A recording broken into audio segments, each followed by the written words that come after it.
We found Michael to be a bright, intelligent young man, but he's a young man who needs a real family.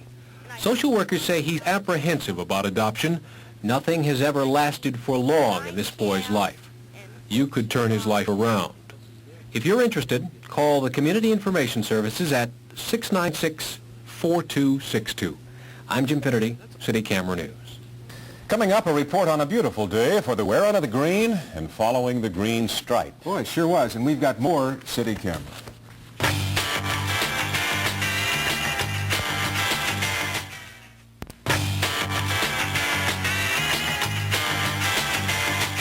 As Jim said, we had a fine day for the wearing of the green. Thousands of people crowded downtown streets to watch the city's 110th St. Patrick's Parade.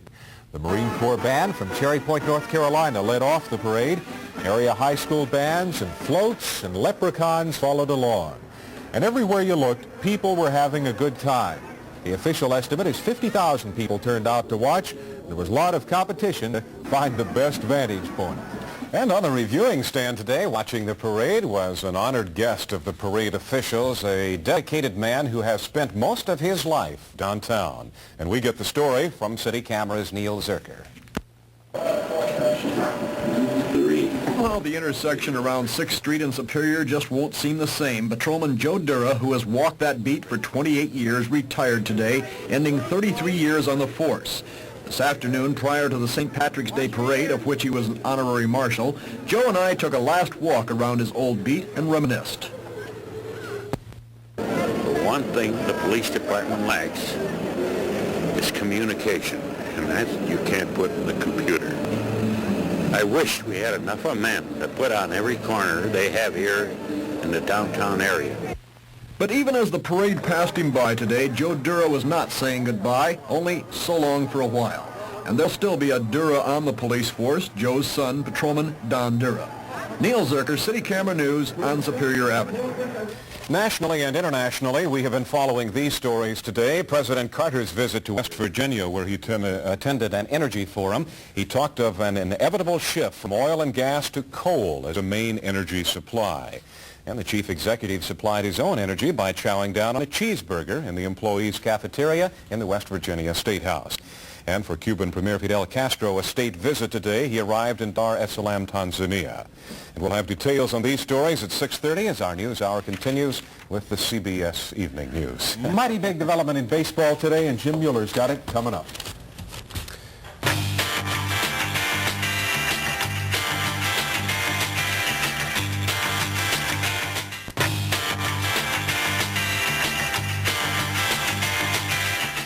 A landmark decision for the future of baseball. That's what Commissioner Bowie Kuhn is calling Judge Frank McGarr's ruling in his favor in that lawsuit filed by A's owner Charlie Finley. Of course, Charlie sees it a little differently. You know, I've been in baseball a little over 18 years now, and I can't help but feel in a way that maybe, and I say maybe, there's 18 years of sweat, blood, and sacrifice down the drain.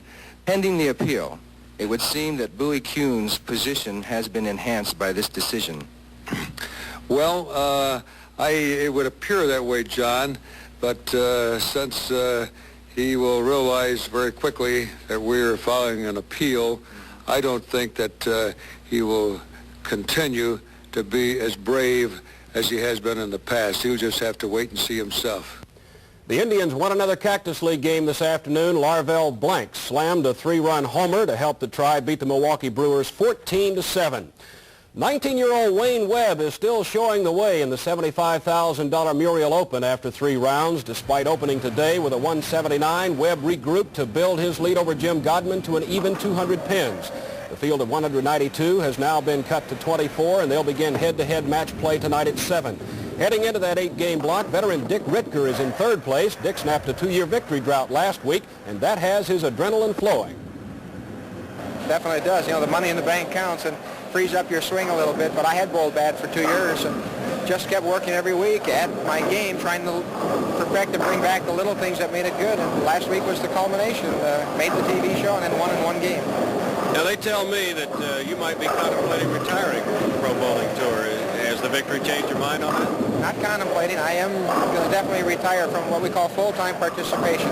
I'll probably only bowl 4 or 5 tournaments next year, spot the tournaments at bowling centers where I feel I have to go back because I've got friends, personal friends in the game and so on. But I'm going to devote most of my time to professional instruction. The Cavaliers will host the Houston Rockets tonight at the Coliseum. Of course, the last time out, the Cavs were 31-point losers to the 76ers, but that was 2 days ago. Well, it's difficult to put over our minds, but it's something that we can learn from, certainly. I think we had a bad game ahead of us somewhere. It's been a tough road towards the end of the season, and I think we needed something like that to wake us up. And the toughest part is ahead of us now with San Antonio and Houston coming in this week. Other than the obvious factor of being a physical strain, what's it like to play 4 games in 4 nights? It's pretty tough, especially when we don't play them all at home. You know, we have to travel to New York on Friday. So we've been preparing ourselves all along for this tough part of the schedule, so I think we'll be ready for it now. More trouble for the Cleveland Barons. Former general manager Bill McCreary is suing the team's owners for $3.1 million for slander and breach of contract.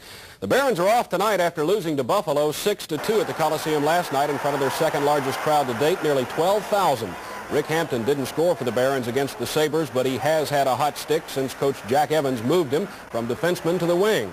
Fred McLeod asked Rick if he likes the wing or would prefer to switch back to defenseman. You find yourself, you're running around a lot. Well, it doesn't really matter. It's up to Jack. If Jack wants me to play on the wing, I'm happy there, and if you'd like me to go back on the fence, I'm happy there too. So it doesn't make much difference to me. But as far as the adjustment has been, has it, been a situation where maybe game after game it gets a little bit easier? Yeah, so it's tough to change from one position to the next, especially in the middle of the season. And if I come in next year and I play left wing, I'm going to find it that much easier going through the season. Maybe I'll score 10 more goals than I did this year playing on the wing. That I'm used to it.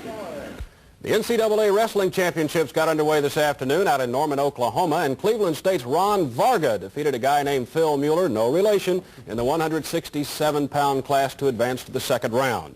George Foreman and Jimmy Young will tangle tonight in San Juan, each hoping for a victory that'll move them a step closer to Muhammad Ali's heavyweight title. Foreman has been tabbed a solid 3-1 favorite.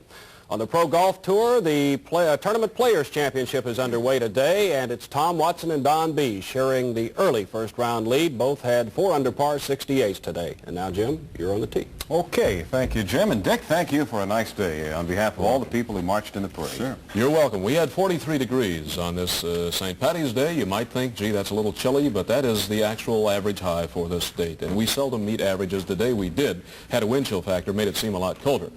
After midnight, we'll have some stuff falling on our heads, and I'll tell you what we can expect in a minute.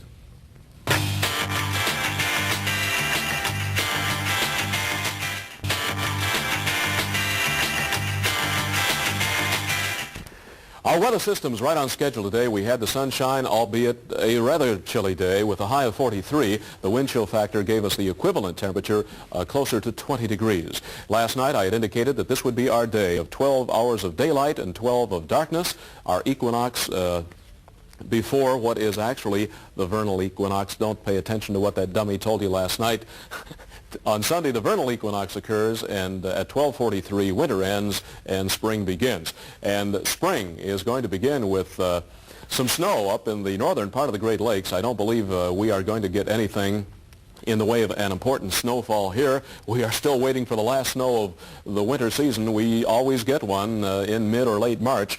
That is not in sight tonight, although the low-pressure area that at 1 o'clock today was located out here in the Midwest was creating a very extensive cloud deck that was moving into the state of Ohio, and we have clouded over in many areas of the state now. I would feel if you're driving tonight, you have no weather problems until after midnight. It is raining in Indiana. It is raining in Illinois now. And all of this ahead of a storm center deepening over Nebraska, causing 1 to 3 inches of snow from, well, northwestern Nebraska up through Minneapolis. Minneapolis already has had 2 inches of snow. This low is going to track northeast, should be in the state of Michigan during the day tomorrow. I mentioned the problem last night that is still there. Temperatures are going to be very critical tonight in the northern counties of Ohio. Precipitation after midnight could begin in your area as rain and or a mixture of rain, light snow, or sleet. But I feel it would end and turn entirely to rain by early tomorrow morning as the air is brought up from the south. The whole system moving east of here by tomorrow night, putting us back into some rather chilly air for the weekend. Golfers, tennis players, I don't think you're going to like the temperatures here Saturday, although they will be very close to normal. In the deep south, it is very warm today, and it was a fairly cool day, but a dry day out in the far southwest.